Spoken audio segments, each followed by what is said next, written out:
Manaia, thank you for coming in today, mate. Thanks for having me. I managed to steal you off the back of a Beer and Pie July radio Hauraki meeting that It's was coming going back. on. It is coming back. This is an exclusive. I don't think anyone knows it's coming back, but I'm sure they could have assumed. Yeah, no one saw that coming. Before we get into today's episode, G Lane is away. He's getting a colonoscopy, I believe, and I think he might have sent us a talkback message. Yours, please, G Lane. G'day fellas, G Lane here. Listen, can't quite make it in today. That's right. Right, okay, yeah. Oh, wow. Got a bit going on. Go well.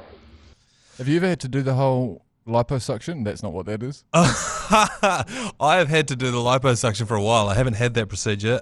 Sounds to me like Jalen is bleeding from the bowel, has persistent or intermittent change in bowel habits, persistent or severe abdominal pain, weight loss, tiredness, feeling weak or breathless. Yeah, it sounds a lot like that. Wow.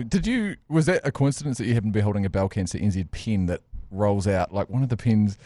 All pens that you used to pick up from like a doctor's reception look like that back in the day? And you pull the little thick tab out and then you might be able to hear it.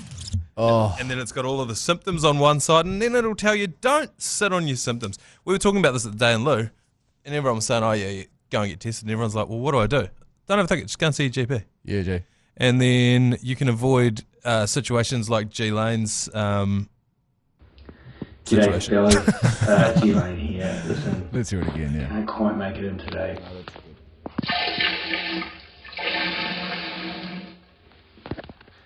Got a bit going on. So that's Go well. so that's from the rear, that. It sounds like, you know those drink bottles? And they came out in sort of like the mid-2010s where you could squirt the water into your mouth so you could share them without getting meningitis. Yeah. It sounds like he's squirting porridge out of one of those. Still only used on a sports field, I think. Yeah. It was like meningitis.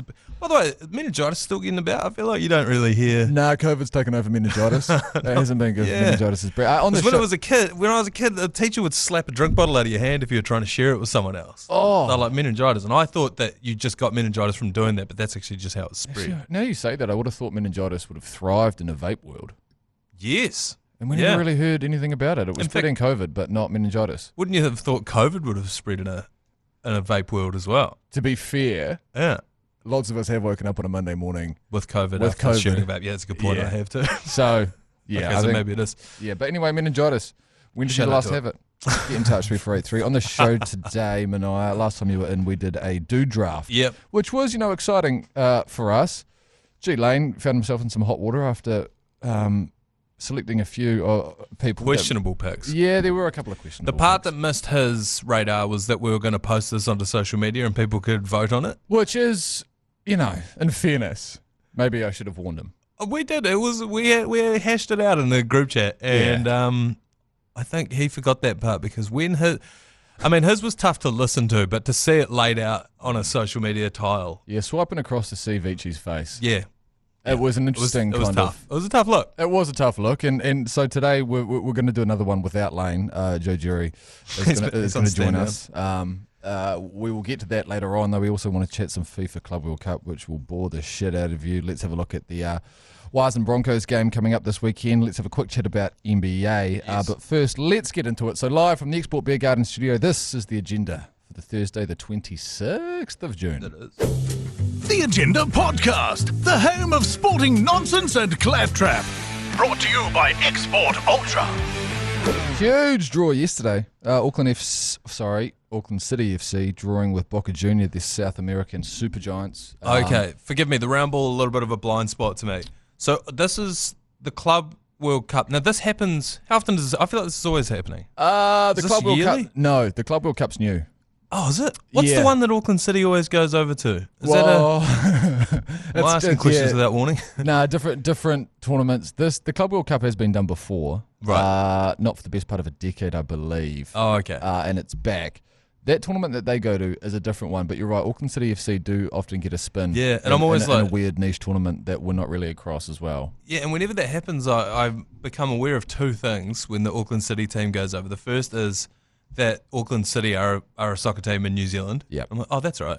Second, that we have a lot of Croatians living in New Zealand. A lot of South Americans living in... A lot of South Americans as well, sorry. living on Waiheke Island as well. But that's the issue. So that's what was happening yesterday. And so they drew with Boca Jr. Who are they? Are they good? Yeah, they're very good, yeah. They're an Argentinian side. Right. That tend to do quite well, hence why they're at that tournament. They are one of the better South American teams. And we drew with them, and that's a classic Kiwi result, the draw. I mean, having a look at some of the headlines that came out of South America. Was one of them overnight? Yeah, one of them would have been goal from Oli.com.ar. School teacher tied the game was the headline of an article that I was reading this morning. From flirting with qualifications, not beating a team made up of teachers, sheet metal workers, hairdressers, among other trades who play football for their free time. That's a drive-by on Auckland City. I know. That's what I was thinking too when I was reading that. That's like when people were saying that Ronda Rousey's run in the UFC didn't count because she was just beating up hairdressers. Which I never subscribed to. And I think that was Jerry's take on that. But it's the equivalent. It's like, it's just plumbers and mechanics. Yeah. So the Boca coach claims that apparently before the game they had only just found out that whatever happened during that game didn't matter. They were not going to be going through in this tournament. Boca weren't? Yeah. So that was their excuse post-game saying, we weren't even trying. It was low. We don't even care. Yeah, that's right. All we've done is spend our entire life playing this one sport. And all of a sudden, today we decided not to give a shit about it. Yeah. I don't buy that at all. That's the equivalent of when an NBA team gets eliminated in the playoffs. Yep. Then they get interviewed. Their star player will inevitably be in a cast all of a sudden. Yeah. It'll be like LeBron James, like scratching his nose so you can see the cast his wrists in. And someone will be like, "Hey, LeBron, I noticed you're in a cast. Do you have an injury?" He'll be like, "I don't want to talk about it, man. No excuses, eh?" You're like, "Oh, no excuses?" Or have you just showed up with a cast? That's exactly what it's like. Like getting wheeled off a sprint track after a 4x100 metre relay. That's also exactly what it's like. So Auckland City FC, congratulations to those boys. That is a huge win. I don't want to take anything away from that. A draw is a win. So sick. A draw is a win for us. It is a win. We are one of the great drawing nations. I had a look into it. The average amount of draws by an international football team tends to be 25 to 30%. This is, of course, across the international football sides. And New Zealand tends to draw 40 to 45% of their matches. The big ones, of course, being that Italy game, wasn't it, in 2011? Winston Reid. Oh, no, because there was that DVD that came out called Undefeated. And it was undefeated in that We were World Cup. undefeated. Yeah, we love a draw. We also didn't win any of the games. Nah. But we did not lose any of the games. That was 2010. That was the Waka Waka year with Shakira. That was one of the better years. Africa. Samina, Waka Waka, and me and my dad were samina, up in the lounge watching that game because it was time for Africa. And when Winston Reid scored that one, because I think he scored that first. My memory is he scored that, then they levelled it. You know, that's exactly what it was, a controversial penalty. Yeah. We should have won the... I mean, fucking listen to us now. I know. 18 years later. No, 15 years later. But it was a controversial penalty that meant that they drew the game. Yeah, but so at that point, he's gone up 1-0 against Italy, which, again, round ball, bit of a blind spot. This might be racist. I assume Italy's pretty good at soccer. Fuck yeah, they are. So when we were up 1-0 against them, we were just like... Me and my dad, it was shirts off in the lounge, just the two of us. We lived in Australia at that time, so it was like fucking 3 a.m. Oh, yo. It's time for Africa. Because there was also the Waving Flag song that came out that World Cup as well. When I get older, yes. Strong. It was a great year for sports tournament bangers. Songs. Unfortunately, much maligned and cursed that tournament by the Vuvuzela. I feel like that was the dawn of the Vuvuzela, which... There's no worse instrument than a fucking Vuvuzela. Was it 2011? Is that what year it was? 2010. 2010. Oh, yeah, 2011 was the Rugby World Cup. Rugby World Cup. Okay. And listen to us still harp on about it. Fuck yeah. Yeah, because there was also the 2007 Rugby World Cup, which I believe was in France. France? I think it was in France. 2007 was France. And that was when they were doing... Ole! And that was cool when they first did it, but then, that got thrashed for the rest of the decade. So you were saying the round ball is a blind spot for you. This FIFA Club World Cup is just a initiative via FIFA to make a bit of extra money. They've run into a problem where they only have one tournament every 4 years, the FIFA World Cup. Yeah. Not making them enough money. So they've decided to try and crank something up. It's the only tournament at the moment that brings clubs together intercontinentally. Yeah, there's the European one, Yeah, whatever so that's there's called. the Champions League, and then there's Copa America? Is that a thing? that's also a thing. Have I just summoned up an actual thing? That is a thing, but then the sister tournament to that is the Euros. Yeah, okay. And they run at the okay. same time, the Euros and then the Copa. And that's a nation thing. And that's a nation-based thing. So this is the Club World Cup. I don't know how long it's going to go for. G Lane organised one of the inaugural ones back in 2010. Yeah. He tells some harrowing stories that mean he probably will never be let back into the Middle East. Yeah. Although at the moment, probably not too big an issue. They could do with him.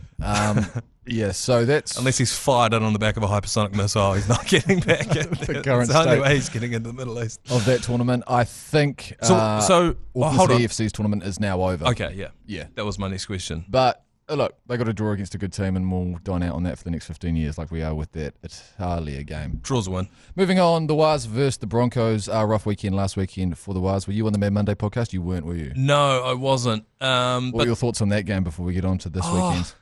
We got pumped by Penrith, by the way. We got pumped by Penrith, 28-18. Well, my thoughts on it were, when I read back the score on Monday morning, I was like, fuck, 28? Because I must have just gone into, like, pick a spot on the wall, go to your happy place, and just let it happen to you. Full gloss over mode, yeah. Yeah, I was. And so I didn't remember that it was 28 points. And I was like, oh, fuck, true. Yeah. But, you know, it kind of felt like a little bit of it was one of those ones, and I said this on the radio show this week. I talked to Monty Betham last week, and I said, isn't this a banana peel for the Warriors? And he looked me square in the eye and said, are you giving up the faith? I was like, no, I'm keeping the faith, Monty, I keep the faith. But I wasn't. In my heart of hearts, I was like, fuck, this feels like, as a Warriors fan, this felt like a banana peel. Yeah. And, you know, because, like, this was the Penrith Panthers, who had fallen from grace. They were sort of in a weird spot going into that game. They were actually one game out of the top 8, but they were also one game out of being like 17th on the table. So it's like hard to gauge exactly how they were going. But the book on them was they're going shit this year. They had, I think, 5 players who played State of Origin. And conceivably that would be your best 5, although Lindsay Smith was one of them. Anyway, they said they're not... Drop by. Shout out to him, State of Origin representative. But they weren't bringing those guys with them. And so... that immediately to me was like, this is either a scheduling win or a banana peel. You know what I mean? It's either the rugby league gods have smiled down on us and said, hey, Penrith, you can have, how about an 8-hour fucking flight from Perth to Auckland and then play the Warriors. Are you still working? Oh, no, you are, still working close with Wells. And is he still bringing up that theory that he often brings up whenever the WWIII? Oh, no, he hasn't been in this week. Hasn't been in this week. I've been talking a lot about it here. And his theory on the WWIII is that anytime that there's some mana behind a game, they find it tough to get up for. And of course, last weekend it was Matariki, and lots of the Motu was able to make it up here. Yeah, to watch the game. So I was wondering if he was if that kind of played into his theory on that. Anytime that there's some kind of event going on that the WWIII just struggle, they want to play all their footy in just the most vanilla, nothing on the line. No one's watching this game. Possible, yeah. Maybe that could be a thing. Although I do have memories of them like there was I feel like they've won a couple of milestone games against other teams. There was one a couple of years ago where Jared Croker, who played, I think he was bringing up his 300th game for the Canberra Raiders. There's some money. My dad describes him as a one-club journeyman, which I think is a great summary of that. A one-club journeyman. 300 games. But they rested him the week before so that his 300th game would be against the Warriors. And I think they took that as a FU. We think he's going to lose that game. We think he's going to win the next one. So we're going to leave him out the week before they played the Warriors so that his 300th game would be a win. Was this something like last year or something like that? Yeah, it was 2 years ago. It was that 2023 season. I remember this. And didn't we hump them? Clap them, yeah. That's right. Yeah, belt to ass situation. And so every now and then they get up. Fuck yeah. Okay. But so I suck on that well. Yeah, it could have potentially been a foot off the gas situation. I don't know. This happens. It's a long season. It could be a couple of little small things. Like one of those tries was Dallin blew a tyre on one play. The very next play, they ran straight at him, scored. Yeah. You know, like that just happens sometimes. Sweet. So I'm not worried about it. And I get really pissed off when people are like, oh, is it time to get off the bandwagon? Okay. Because somebody wake up the Pino was. But it's because we don't talk about Super Rugby teams that way. Why do we talk about the Warriors that way. Like, everyone's off the bandwagon. Whereas if the Highlanders lose, no one's like, fuck, everyone off. Yeah, why is that? It's because, for some reason, casual fans of the Warriors can equate them not to a Super Rugby franchise, but to the All Blacks. They think of them as our national team, that they're the Kiwis. They're not. Yeah. And I think also maybe something to do with the fact that majority of media are just casual fans as well. Yeah. So, you know. Yeah. And it like, just swings either way. There's also casual fans that don't follow the NRL. They just loosely follow the Warriors. So whenever the Warriors lose, they know nothing about the other team or why the Warriors have lost. They just go, oh, did they suck? It's like, no. They just played a generational team. Yeah, sweet. So your message to those people, those casual fans that are throwing out the phrase, is it time to get off the bandwagon? What do you have to say to them? Yep. Jump off. Yeah. Jump back on again later. Yeah. Fine. I mean, you're going to do it anyway. So it's just don't go entering it into the radio awards, all I'd say. The Broncos paying $1.57 this weekend. The Waz paying $2.40. Ooh, yeah. What do you reckon, mate? $2.40 is good for the Waz. Yeah, it is, I mean, $2.40's. I honestly reckon this game's a bit of a coin toss. I think the Broncos they fell off the boil a few weeks ago. They've actually been going pretty average this year, but they're a good team. I don't know. But before last week, I would have said this is a win for us. Okay. But then last week happened, and now I'm not so sure. My confidence is rattled a little bit. But what I would say is, a coin toss to me means you should be paying $1.80, and they're paying $2.40, which means a bit of value for me. I think $2.40 is a good bet. Facts. We'll come back to that one after the weekend. Yep. Next up on the run sheet, I've got NBA written in front of me, and then below that, Aaron Wiggins' speech. So let me set this one up for you. The Oklahoma City Thunder won Game 7 of the NBA playoffs. Indeed they did. Tyrese Halliburton suffered the spiritual injury of the Agenda podcast, an Achilles tear. Oh, and I knew Kevin Durant snap. It was exactly that. And it was, you knew it straight away because he'd been playing with a, well, this one kills me. He'd been playing with a strained calf muscle. And whenever that happens, they'll always trot out an announcer that goes, there is no correlation. There's no data to indicate that there is a correlation between a strained calf and a torn Achilles. Yeah. I have two fucking clear instances of that being a direct cause of a torn Achilles. Burned into my memory. The first was the Kevin Durant one. That one was, obviously Tyrese Halliburton, and it really soured Game 7 because Game 7's a sick. It was a shame as well because he was playing fucking well. He was playing fucking well. He was balling. He was. And that's just heartbreaking. Bro, there's been 8 Achilles tears in the last 4 or 5 years, and there's been 45 in the entire history of the NBA. And there's something going on where, and I think it's just the game's way faster. Yeah. Well, having said that, though, because I remember clearly back in year 12, so that would have been, 2015, 2016-ish, Peter McAllister, head PE teacher at Copley High School, brought down a rebound. He also did some co-coaching, I think, for Canterbury Rams at some point, brought down a rebound and then went to take off, look for that outlet pass, and just fucking snapped his Achilles. And isn't it terrifying? The bang that it made. So I don't know if it's still echoing in that gym today. If it is just down to the pace of the game. I think just that court sport is made for a snapped Achilles. Yeah, no, 100%. It's like netball is designed to destroy a knee. Yeah. So you've got to sprint, run, fly through the air and stop, and you're not allowed to step. You're going to lose all cartilage if you're playing any of those sports. Yeah, if you're like, all right, design me a sport to destroy someone's knees like netball. At least in basketball you can move, but it's the changing of direction. Anyway, long and short of all of that, Oklahoma City, and I posted this to my story and then immediately deleted it, but they had printed up the bus for the parade before the game. I saw you post this. Did you delete it? Yeah, fuck it. Why did you delete it? Because Tyrese Halliburton tore his Achilles in the first quarter. Because I said, they've printed the buses. Bro, put the house on Indy. Yeah, I see, right. And I'd like to apologise to, there were a couple of people who actually took that literally. And but to be fair. No, but it was a good bet. I also had money on Indy as well. But and I think that was just a freak accident. Yeah, people would go, oh, what the fuck, man? What the hell? What the hell on say? What the hell Burton? And they were gutted that. But I was like, I couldn't predict that. Nah. Having just said that I could have predicted it based off the fact that he had a sore calf. Anyway, they won, and one of the great things that they do over in America is celebrate. They're still going. They do parades. Did the Crusaders do anything? Oh, did you see? Bro, I saw a story on this on One News the other night. They did do a parade. The Crusaders. They jumped on the tram in Christchurch CBD and did a bit of a did lap people, around. Yeah, did people come out for it? Yeah, look, a lot of the same shots of the same people.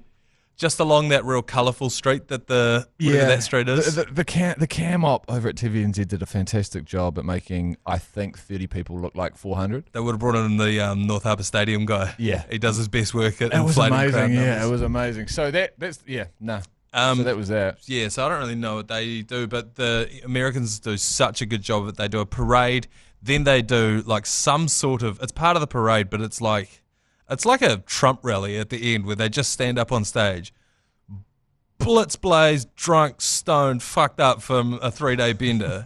Shea Gilgeous-Alexander needed to put glasses on. Yeah, he did. My God, did he need to put... He wasn't looking good. He was doing breakfast TV in Oklahoma with his eyes hanging out of his head. It's like, dude, how have you not learned from Stephen Donald to chuck the fucking glasses on?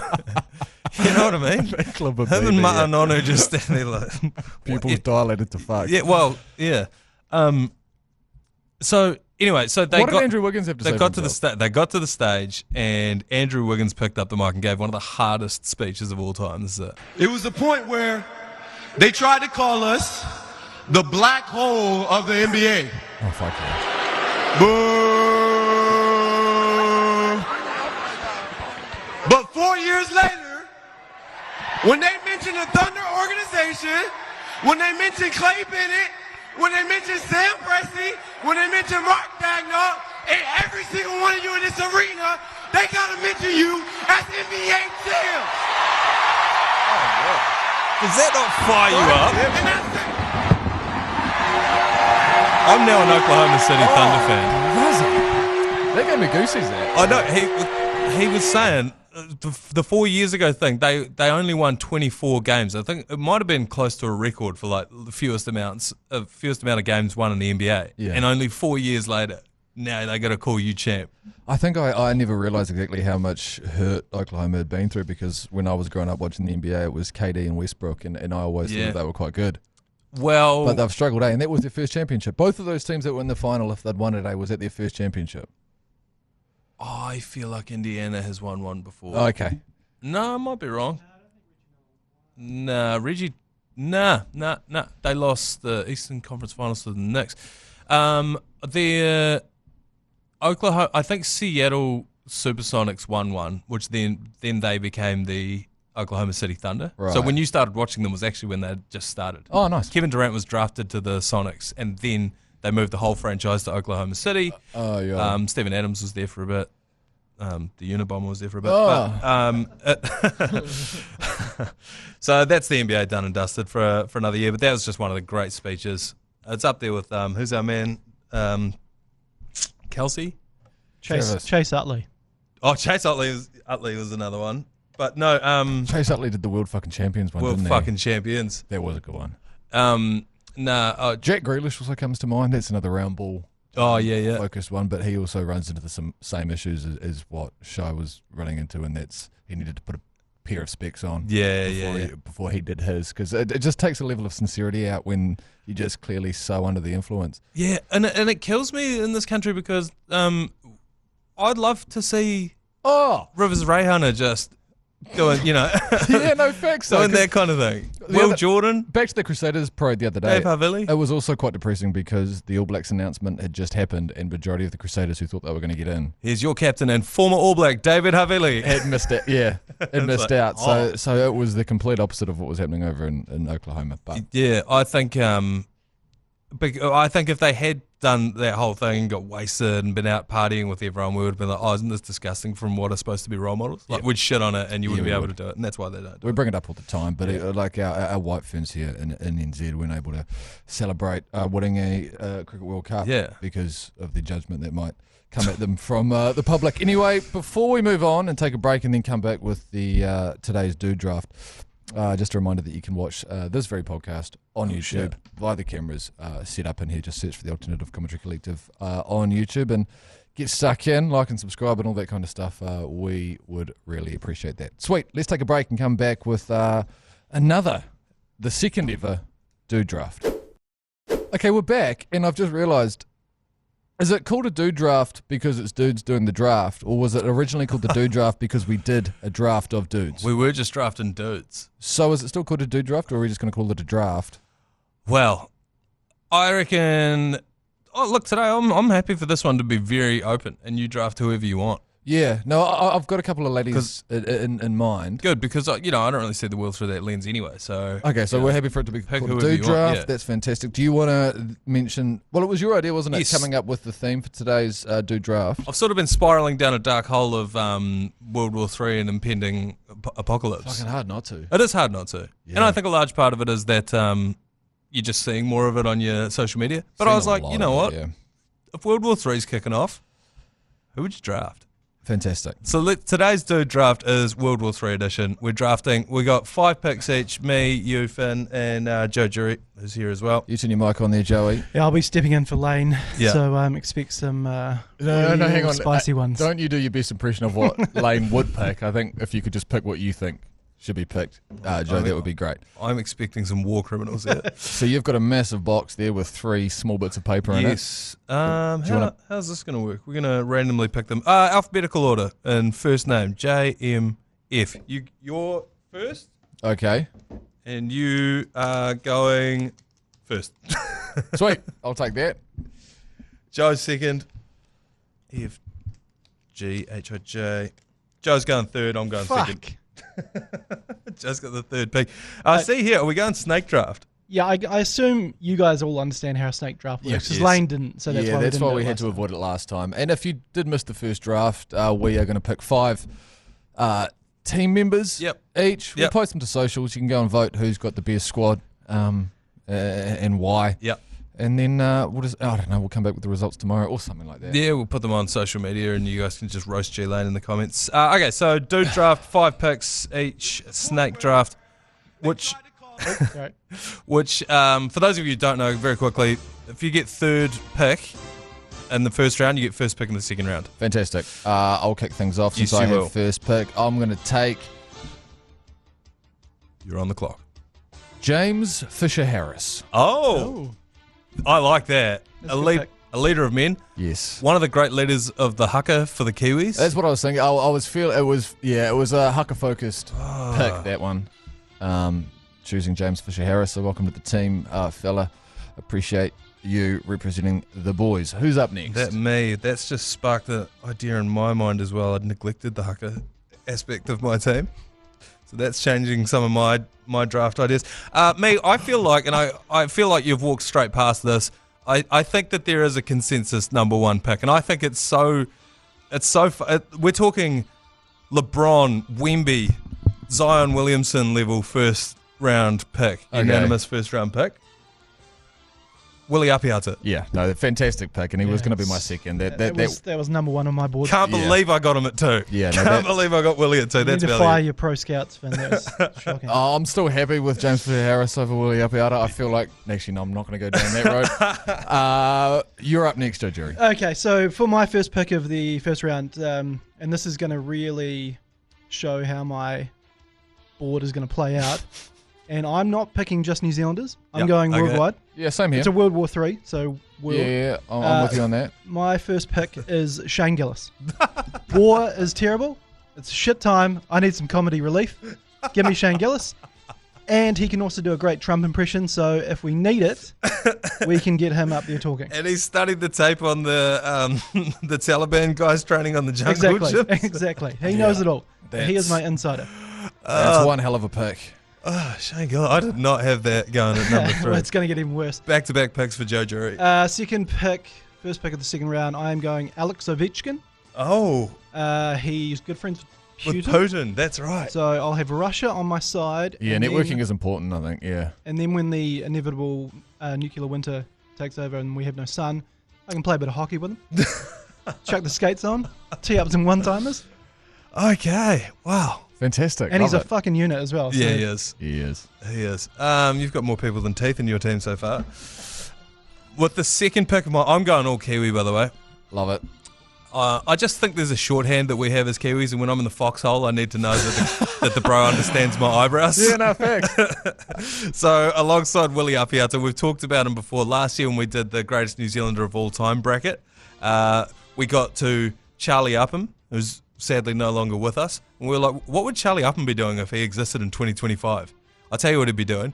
He'd be getting 32 dudes to scrap each other in the backyard. My second pick is Dan the Hangman Hooker. Yeah, it's a good one. I was going to take him. We're going to war. I need a warrior. Yeah. Better to be a warrior in a garden than a gardener in a war. And I'm taking Dan Hooker. Bugger, because that was going to be my second pick, but I'm going to go to the other end of the spectrum. Then I'm looking for someone to kind of rally the troops. Actually, hang on. I might be able to pick her up later in the draft if I don't mention her now. You think Sydney Sweeney's going to drop, bro? Are you sure she's going to be there at the next round? Okay. Now, this is interesting. Okay, I'm going to take as my second pick in the World War III dude draft. I'm going to take Steve-O. He can take a hit. I feel like that's valuable in a team environment. I think you send him out there, he's going to be fairly content focused. I appreciate that, but he just is going to keep bouncing back. He can really take the pain off the piss too, I think, Steve-O. Oh, well, that's even better news, to be honest. Focus. He's very hot, laser focused. Okay, so as it stands, I'm running James Fisher-Harris and Steve-O. You've got back-to-back picks. Yeah, you go again. Shit. As my third pick then, I'm going to be taking... Can I guess? Come on, do it. Dua Lipa? Is she on your board? She's on my board. there is... I'm trying to figure out when to play my diversion pick. Okay, no, I'm not going to go there yet. Fuck, I should have thought about this a little bit harder now because I've actually... You can also think about how this person's going to fit in your team. I've got 15 names on my board and I'm confident 90% of them are not on anyone else's board. So I'm now just picking against myself. Who's your team so far? You've got two people on your team. I've got James Fisher-Harris and Steve-O. Okay, as my third pick in the World War III dude draft here on the Agenda podcast, I'm just going to... I'm taking Tyson Fury. Okay. That's good. So I like that. I'm going to take Tyson Fury. Yeah. You've got a scrappy team. Yeah, he is. He's on the Bears as opposed to Steve-O being off the Bears. Yeah. There could be some kind of alcohol issue there. I don't know if he's going to lead Steve-O off the rails. I'm not here to worry about I like that. I like having a pugilist in there. I think Dan Hooker's kind of got that covered for me. Yeah. So I've got Willie Apiata so far. I've got Dan Hooker. I've got two scrappers. Yeah, no, good team so far. But we need to have a well-rounded team. We do. I need a medic. And with the third pick in the dude draft, my team selects Dr. Ashley Bloomfield. Yeah! He was on my board as well, you fuck. Yeah, fantastic pick. I mean, he guided us through a pandemic. You know, one of the biggest killers in war is disease. Yep. Trench foot, you know, lice, that kind of thing. Couldn't agree more. This is a great pick. I'm so jealous of that pick. More people die in the trenches from disease than they do from getting shot. So I need someone who's there, steady pair of hands, can guide us through. Already, if I'm coming up against Willie Apiata, Dan Hooker, and Ashley Bloomfield. With Ashley Bloomfield on the back line. Yeah. I'm nervous. That's my next pick. Joe Jury, you're up, fella. All right, you guys ready to get weird? Well, hang on, sorry, just to recap, you're up to pick number 3 as well. 3 and first round of 4. Sweet, hit us. For my pick for round number 3, I am taking a man who has never had a single punch laid on him ever in the history of his life, and that is Steven Seagal. Steven Seagal's a great pick. Steven Seagal has never had anybody lay a hand on him. And again, I'm going deep cover. Is he a Russian sleeper agent in with Putin? You're very Russia focused. I feel like they're the people to worry about. So Steven Seagal will be my... Have you boys spent any time with Di Henwood? Oh, yes. This is what inspired it. And heard him harp on about Steven Seagal. He's got one of the deepest fascinations with him. Yeah. Okay, sweet. So you're just to recap your team really quickly. You've got Shane Gillis, Alex Ovechkin, and Steven Seagal. Can I guess your next pick? You're obviously worried about Russia. Yep. I'm picking you're a little bit worried about China as well. You picking Jackie Chan with your next one? He was on my board, but not this high. I feel like I'm not a fighter. Obviously, my team isn't really full of real fighters. You need a scrapper. We need an escape. Oh. So I'm picking Max Verstappen as my getaway driver if we Yeah, need love it. any escaping. Love it. You need a fast driver. You do need a getaway driver. I think I've got that covered. Willie Apiata, he won the Victoria's Cross for basically an escape. Yeah. He was rescuing people off the battlefield, taking them back to, in my case, Dr. Ashley Bloomfield. So I've got a scrapper in Dan Hooker. I've got a scrapper in Willie Apiata. I've got a medic in Ashley Bloomfield. What I need is a general. Yeah. I need a Winston Churchill. Yep. And I think the closest we got to Churchill in our country, Lee Hart. Rob Muldoon. Oh. I'm going 12 cups of goon, Rob Muldoon.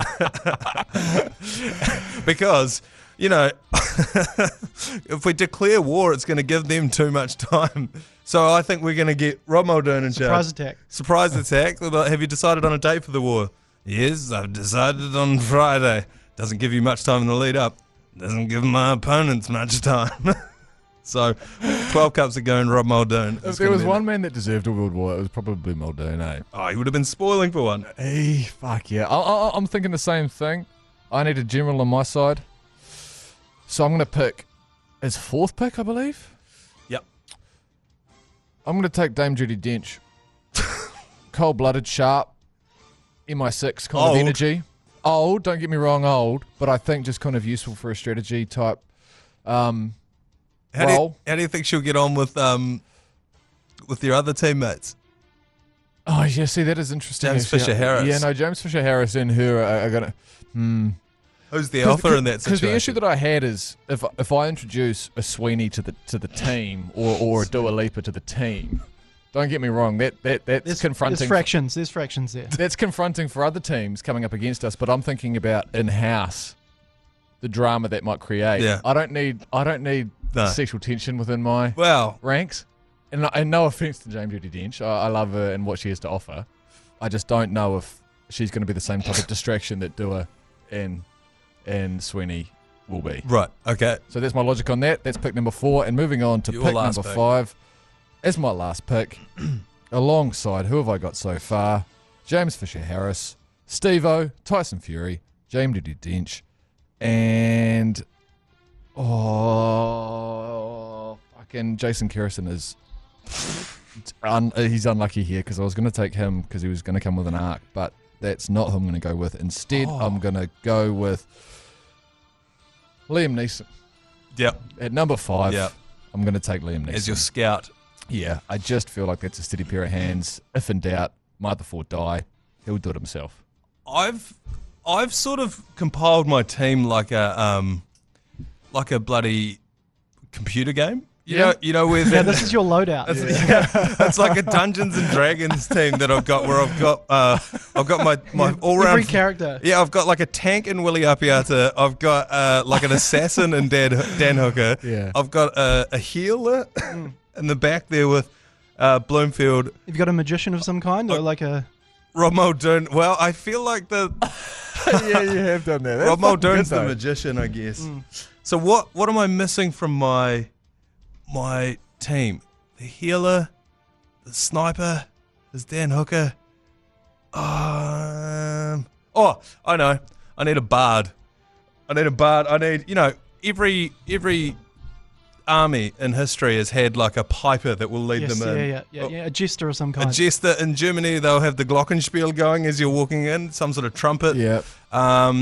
Give me Ben Lummis. Yeah, Ben Lummis. Ben is a Lummis great for the pick. bard for my team, and that rounds out my team. Willie Apiata, Dan Hooker, Dr. Ashley Bloomfield, Rob Muldoon, and Ben Lummis. Great result for New Zealand as well. As a Yeah, nation well there. done. Go Kiwi. I am last. So far, I am picking Shane Gillis, Alex Ovechkin, Steven Seagal, and Max Verstappen. And to round out your team for the World War III Do Draft Joe Jury is... We are living in modern times. This is a modern warfare. I am picking the world's #1 Call of Duty player, Chris Simp Lethar. He's going to fly a drone in. Oh, We Yeah. ain't fighting hand-to-hand combat. No. We are flying drones. It's a digital, technological war. Give me the world's #1 Call of Duty player. bro, Do you know what I... Mr. Beast. If you have our team... I mean, this is great work, everybody, by the way. That rounds out our teams for this World War III Do Draft. If we put all our teams into, like, I don't know, some kind of artificial intelligence, would it be able to play out war and Yes. then tell us who would win win? that. Surely. Yeah. Maybe that's something we look into doing, and then I'll fire those results up on social as well. So just to clarify, your entire team is Joe Jury. Shane Gillis, Alex Ovechkin, Steven Seagal, Max Verstappen, and the number one Call of Duty player in the world. Love it, Manaia. Corporal Willie Apiata, Yeah. Dan Hooker, Dr. Ashley Bloomfield, Oh. Rob Muldoon, Ben Lummis. Yeah, that's a fantastic team. And mine is James Fisher-Harris, Steve-O, Tyson Fury, James Judy Dench, and Liam Neeson. We'll chuck those up on socials and go and have a vote. Honourable mentions, any that didn't get a draft that... I mean, I think everyone had a lot of scouting on Sydney Sweeney Yeah, and no, there Dua was. Lipa. Yeah. So, unlucky to miss out. Unlucky to miss the... Hey, but someone had to, man. Yeah. Someone There's had always to. day 2 of the draft. There is always day 2 of the draft that's just not televised. I had David Tua in there. Love it. Just thought there was a bit of overlap with Willie Apiata and Dan Hooker. I had Jake the Muss in there. Good one. Good one. Just can't keep a leash on him. You know what I mean? And then when you mentioned that James Fisher-Harris was going to be leading your haka, I did write Piri Weepu's name down. Oh, But he missed out, unfortunately, to Ben Lummis. fuck, can you imagine that in no man's land? Yeah, Just James Fisher-Harris coming up against Piri Weepu. Piri Weepu and some kind of haka off. Could you imagine if you did draft Dua Lipa and the haka's going on? You've got James Fisher-Harris, Judy Dench is in the background, poo-cunning, and then Dua Lipa's just... Lately I've been... I had Jason Kirison as a... Can't have two musicians. No, that's true. You call me a magician? I also had David Fuck is a Attenborough. magician? What's a magician? Oh, David Attenborough. Yeah, I thought, but too much entertainment and not enough practical skills. He's just 10 years ago I would have taken him. Can you stop talking and pick up a fucking gun, Dave? Yeah, that's what I was imagining. And then I had Tom Cruise. Yeah, Cruz was on my board as well. Oh, yeah. Tom Cruise was written down. Keanu Reeves, unlucky to miss out. And that's it on my list, other than just a whole bunch of hot ladies that decided not to. Yeah. Joe, do you want to rattle off the 15 serial killers that didn't make it into your team? I think you just look at the serial killers or... You go to the true crime page Yeah. on Netflix. you basically can pick every single person. I mean, shout out to Lane, who his list would be completely redacted, I think. Yeah, it would have been. It would have been kind of... We should, Lane, if you, I don't know if you listen to this, but when we post it, can you just tag him and just be like, Lane, can you please post your team Yours, below? please. I would like to know. Okay. Let's take a break. Are we coming back with yours pleasers today, Joe Jerry? Yeah, apparently we are. We're going to come back with 3 yours pleasers in just a moment. Yours, please.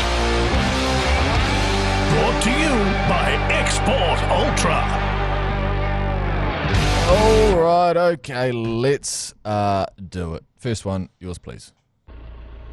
Aw, kia ora, fellas. G'day, mate. The Scary from Gore here. Just wanted to say to Rico Ioane, with talking about the 09s. No one has a landline anymore, dick. Gore's the 027s. Chirp. Judge, That's a good point. yeah. The calling code in Waimiri when I was growing up, and probably still now, is 689.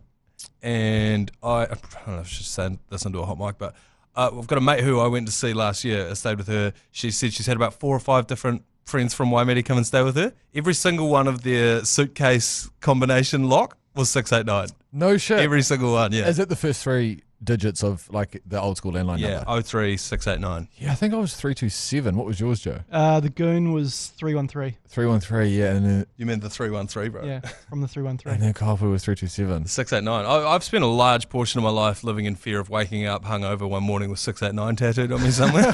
Like a fucking Rey Mysterio. No, that is a good point. All week I've been copping up from Lane about referring to Christchurch as the 03. Yeah, because the whole South Islanders, or just... No, not even that. It just rubs him up the wrong way. He thinks that since the Waikato doesn't refer to themselves as their area code, that no one else should. What is this? Yeah, exactly. No one knows. Nah, who cares? Next one, yours, please. Good morning, fellas. You reckon for the Luke Jacobson memorising the HIA, they just do HIA training when they're on the piss and they wait till they get 10, 12 beers in them and then just run through the questions, and if you can remember them in that state, you can remember them when you're cross-eyed after a head knock on the field. Anyway, up the waz. Yeah, I wonder if they do it like, you know how you can remember a song? When you're on the piss, you can still sing your school song or whatever. You know? Maybe they teach it to him as a song. Facts. Or an acrostic poem. Did you see that hit? No. He got his soul left a body during the final. But no one really, for some reason, commented. No, I didn't see that. Yeah. I have no memory of that. I missed it as well, and then we went and watched it back. It was quite the knock, but there were allegations going around that there is no way that he was able to pass his HIA. But he did stay on, or he went back on? He stayed on.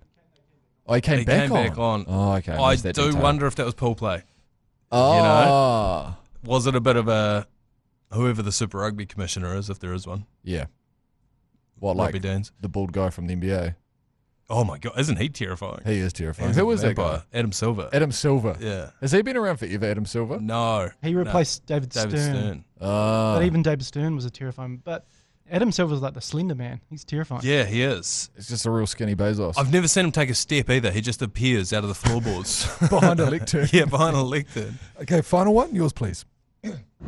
Morning, lads. Bit off topic, but with Keezy filling in on Hauraki Breakfast. Oh, this is on and topic. his obvious chemistry with Manaia due to their wounding podcasts and golf games and whatever else they get up to together. Is anyone else getting Megan and Haley vibes from ZM Breakfast? And is this the last we've seen of Jimmy Wells as we know? Fuck the Crusaders. Yeah, quite possibly. I think you're onto something there. No, I know no because the Jason Minogue kicking up a stink. Yeah, they're furious. I bet they are, because I think what they've realised is that unintentionally they've been whipping him so hard that they've forgot to pull the sled themselves. Yeah, so he'll be going back there. The other thing is the mornings are getting tough for the big fella. Are they? Yeah, it's lasted till Thursday and it's starting to go down a bit. Do people know that you guys are quite good mates though? I think because we talked about playing golf a bit. Yeah. Recently, but the first radio show we ever did on Hauraki was together. But you guys have been mates for a long time. I think this is just a way to get through a week. A couple of years after that first show that we did on the, we had a massive falling out actually. Did you? On that show. Over what? Well, I got onto the drive show and he didn't, and it just broke him. Got ugly. Just broke him. But then I got sacked, and then we were mates again all of a sudden. Then I got hired again, and we've been on the outer. Right. But now he's on the breakfast show, so we're sweet this week, but I imagine he'll go back to hating me again next week. Well, that's good. That sounds healthy. Yeah, that's right. And I hope that answers all your questions. Early mornings. Early mornings is going to be the thing that kills that. Yeah. And it always is. And it always is. Okay. All right. If you want to get your talkbacks in, please do so via the talkback function on your iHeartradio app. Do not forget that there is a agenda-specific one as well as an ACC one. We will get them all, but if you want to make sure that they get through to us, do the agenda one. And of course, if we do miss yours, we will tackle those during a Yours Please Omnibus, which we do weekly these days. Thank you very much, Manaia. Thanks for having me. Appreciate that, mate. Again, go and vote for the World War III Dude draft that we post up on socials, and we'll see you next time, tomorrow. You've been listening to the ACC's Agenda podcast, brought to you by Export Ultra. For more episodes, like and follow on iHeartradio or wherever you get your podcasts.